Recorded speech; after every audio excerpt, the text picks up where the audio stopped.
Hello, folks. This is Michael McManus, the creator of Shadow.Survival. I am an escape and evasion expert. I have acquired this knowledge over a lifetime of escaping and evading. I've never been a member of any military force or any police force. I've acquired this knowledge getting around those guys and getting away from those guys.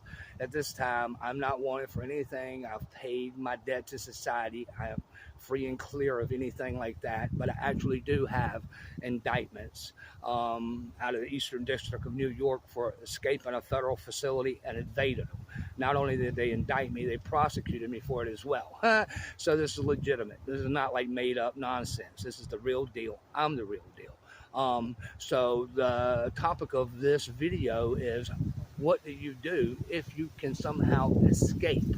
Let's say you're kidnapped by a drug gang or some kind of organized crime gang, and you're able to somehow escape their clutches. Well, if they were technologically and had the manpower to abduct you and then hold you, and they probably also have the manpower to attempt to track you down if you somehow escape their clutches. So again, the topic of this video is, what do you do after you escape so you can evade? Now, you have to anticipate that they will automatically do certain things. Bloodhounds, people on the ground looking for you, potentially even drones that have heat-seeking ability in them. So how do you evade that? I mean, that's a legitimate question. My tactics and techniques, I incorporate extremely old school, tried and true things, and I also, in the midst of that, I incorporate the latest technology. So I blend these two things with the goal is as harmoniously as possible to achieve the desired result of escape and evade. It should be a note that I've never been a part of any kind of... So as you can see here, folks, I've dug in these holes. The reason why I've dug in these holes is I'm going to put these spikes in them. This right here is an excellent attempt for getting people to slow down a whole lot. I'm not going to put the spikes pointing up, though, because I don't really want to hurt anyone. I just want them to slow down and back off. The way you do that, you take that spike and you put it right there. You take one or two, you put it right here so they can see them real easy. All right? Put one or two right here, and right here. And I'm kind of a wise guy, so I'm going to put a note that's going to read, back off. If you keep coming, next time you'll get hurt real bad. Then I'm going to put the note right in the hole too. Okay? Maybe I'll sharpen that up a little bit to really drive home the point to them. Okay? Again, I don't want to hurt anyone. My goal is to get them to back off. Get them to stop coming. I'm going to cover those real good. All right. So they look like they're part of the, so they look like they're part of the forest floor. Get them covered real good with some debris right off the trail here. You don't have to look around for it too much. And take some old leaves. Okay.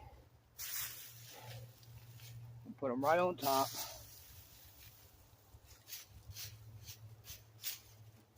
Yep, they won't think nothing of it. They really gonna keep coming, just like they would, just like they normally would. They're coming. I can actually think I can hear the dogs in the background. So as you can see, this right here is the perfect man trap. You put your foot down on one of those, especially if that peg is pointing up, you've had a bad day. I don't want to hurt anyone.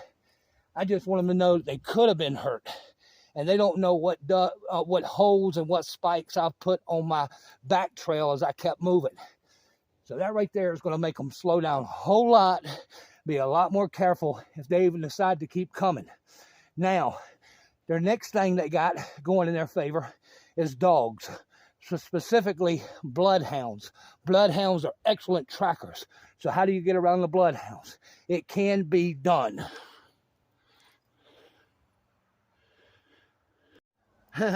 This is the way you neutralize a bloodhound without hurting it.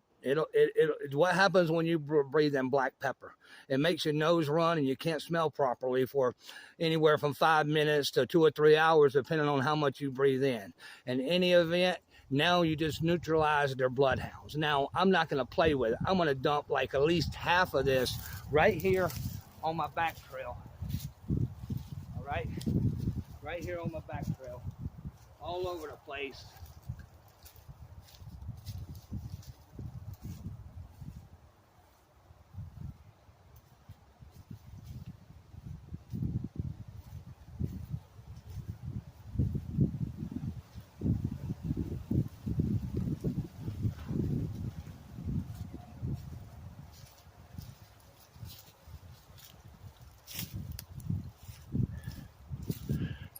When them dogs get a sniff of that, they just went from excellent tracking machines to sniffing and snorting and their nose running, and it's not going to hurt the animal, but it's going to slow them down. And whoever the handlers are going to be like, wow, this guy's done left man traps for us, and he neutralized our dogs just that fast. Then what they're going to do, if they have the means, is they're going to call for reinforcements. And those reinforcements are going to come by in means of tech, i.e. drones, i.e. heat-seeking drones. How do you get around that? They don't want to look for me too much more on foot. And if they do, they're going to be real careful, which is going to give me an opportunity to get miles and miles and miles and miles ahead of them. I don't want to have a last stand. I want to get away. And if you employ these tactics and techniques, you will have an excellent chance of getting away. So as you can see, I done got about a quarter of a mile on down the trail for where I set that initial man trap and that black pepper trap for the dogs. Now, I have to anticipate, just to be on the safe side, that they may have had 2 or 3 bloodhounds with them. And maybe all of them didn't get a snout full of that black pepper on the first go-round. Maybe you don't even neutralize one. Maybe they have their first dog and then they pulled back and didn't let the dog because they realized something wasn't right with the first dog. Now, a lot of times if you're treeing, like say, if they set the dogs on, say, a bobcat or a raccoon or something like that, they'll let the dogs go, because pretty quickly that bobcat or that raccoon is going to go up in a tree, and that's what they call getting them treed. Now, the difference between them using the dogs on a human and a bobcat or a raccoon is a lot of times humans have done move 4 or 5 or 6 or even 10 miles or however many miles out ahead of time. So a lot of times the handlers will put them on a long leash and let them go, but they'll be holding on to them the whole time. It slows the progress down a little bit further, but you ensure your dog don't get too far ahead of you that way. Of course, they have GPS attached to most dog collars, so they could find them eventually anyway. But if they could, they'd rather not have to lose them in the first place. Now, if you're trying to tree a bobcat or a raccoon or a possum or something like that, you know that that dog's going to get that animal treed pretty quickly, within probably a quarter mile to a mile, and they'll just start barking and baying. So you can pretty much go to wherever that animal is and just follow the sound. A lot of times if they're tracking a human being, they might, if you let them go, they might end up running 5 or 6 or 7 or 8, 9, 10 miles ahead of you, because that human being could be that far ahead of you. So most of the time, like I said before, they will actually put them on a long leash and be with them the whole time. So just in case I didn't get all the dogs the first time around, I'm going to go back and on this trail here, before I hit this open area, I'm going to take the last half of this black pepper and I'm going to sprinkle it all in here.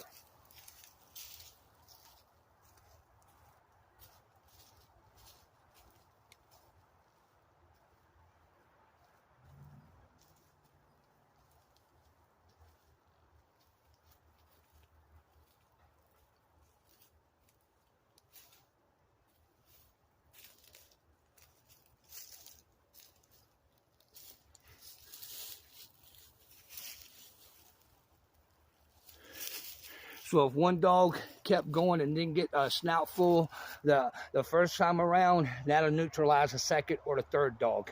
And if I got a little bit more, I'll do it again on down the trail. Because again, my goal is not to have a last stand. My goal is to get away clean. okay? And of course, I picked my knife up. I'm not gonna let you troll me that easy, buddy. I done got about 5 miles on down the trail from where I set that man trap and the pepper trap for the dogs. Now what to do?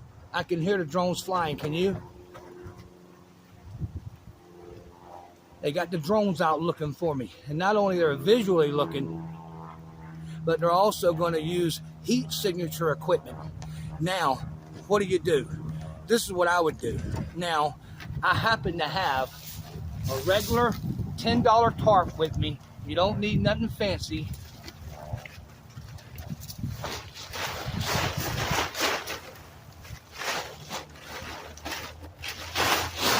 Because as long as you can mask your heat signature, you're in the game. Because this right here, this little cheap tarp or even a cheap blanket, if you can totally cover yourself with it, and that includes arms, legs, feet, everything, it will conceal your heat signature. So when they fly above you with the drones, especially at nighttime or any other time, really, even in the daytime, if there's no heat, then there's nothing to see there. They're going to keep moving, and they can tell the difference between a human and an animal by body shape, obviously. And they probably got a computer. You have to assume that they're going to have computer software on board with that drone or with the human beings. The human beings fly in the plane to actually analyze whatever they see, any heat signatures they see on the ground. We don't want to take no chances. Again, we don't want to have a last stand. We want to get away so we can live to fight another day.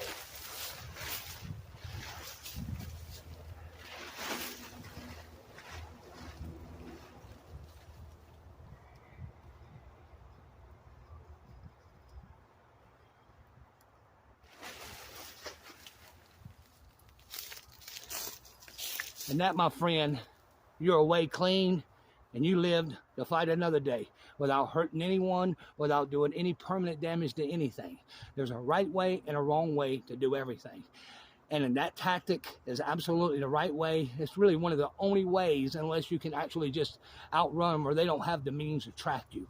But if you're going up against individuals who actually have the means to track you and they are actively tracking you, that little tricks that I just showed you will not only slow them down, it'll neutralize them, and they won't pick up any heat seekers if they do have the means to send drones up to look for you. You're now a free man or a free woman or a free person, however you identify, but you're free and you're living to fight another day. It should be noted that not only am I an expert at escaping and eluding, I'm also an expert at survivalist, tracking, hiking, camping, and not only can I do it in an extreme rural environment or in the forest or in the swamps, I can also do it in the heart of a big city. I've been doing this literally for over 30 years now, and I'm one of the best in the game, and I've never been in the military. I've never been in the police force. Again, I've acquired all these skills and all this knowledge getting around guys like that. It's not about disrespect, you know. I can still have a foe and still have respect for that foe, you know. One thing doesn't undo the other thing. I'm just really, really good at what I do, you know, and I think I could, my skills could keep up with anybody's skills in the game, with all due respect, again, to all involved, you know, and I'll be willing to take them on, you know. Catch me if you can, pal. I've outrun the best, and not only have I escaped from the best, I've eluded the best in the game, you know, and that's documented in black and white, you know.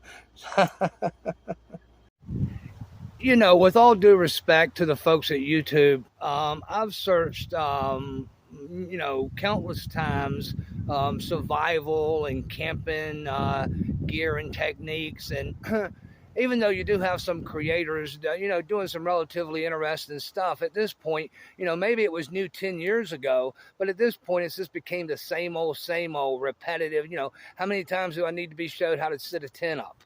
Or how many times, you know, how to create a bushcraft shelter, or how to start a fire with a ferro rod?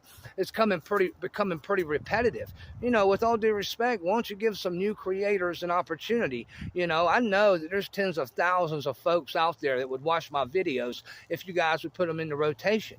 So, you know, with all due respect, why don't you give new and upcoming comers an opportunity to bring something new and creative and innovative to your channel. So until next time, Shadow Survival rides again.